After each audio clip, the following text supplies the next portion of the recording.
Hey everybody, welcome to another edition of Chillin' with Chief. Today I want to talk to you about the consequences or the impact of our actions and inactions, and why it's so important and critical that in the emergency service world that we get it right. We don't really get the opportunity for a lot of do-overs. So today I was out and about. I was trying to get the transmission fluid changed in my truck. Called ahead to make sure that the place I was going to could handle that job, and the customer service rep that I talked to assured me that they could. So I drove an hour out to the location, and come to find out that they could not take care of my transmission. I had been given some bad information.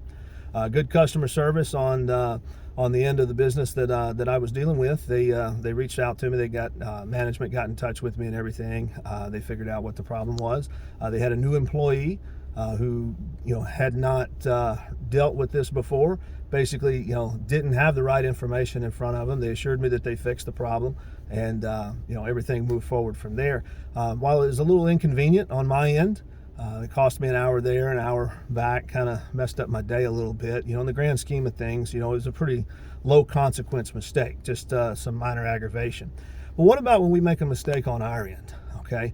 What about when we cut corners on, say, truck checkoffs, or we fail to document and report properly?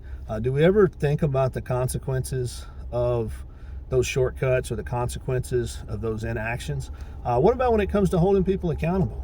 Do we sweep little things under the rug and say, oh, it's a minor thing, it's not going to be a big deal?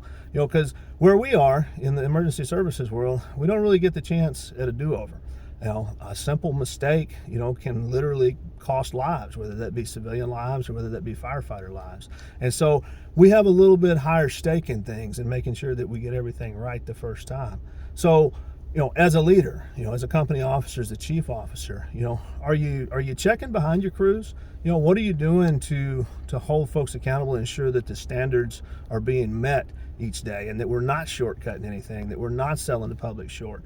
When we make a mistake, maybe we have a fire, and we didn't have a bad, we didn't have a good stretch. Maybe it ended up spaghetti on the side of the road, but it all worked out. There was no major consequence. Do we go back and do we address that issue, or do we live by that mantra, well, the fire went out? Because the fire will go out, eventually, if you don't even show up. So, what are we doing to ensure success and that we're delivering the best possible customer service to the citizens that we serve? So with that, I'll leave you with that to think about. This has been another edition of Chillin' with Chief. Appreciate everybody that's already been tuning in, already been sharing and liking everything on the YouTube channel and on the Facebook channel. Please keep doing that. We'll keep this content coming. Thank you all again.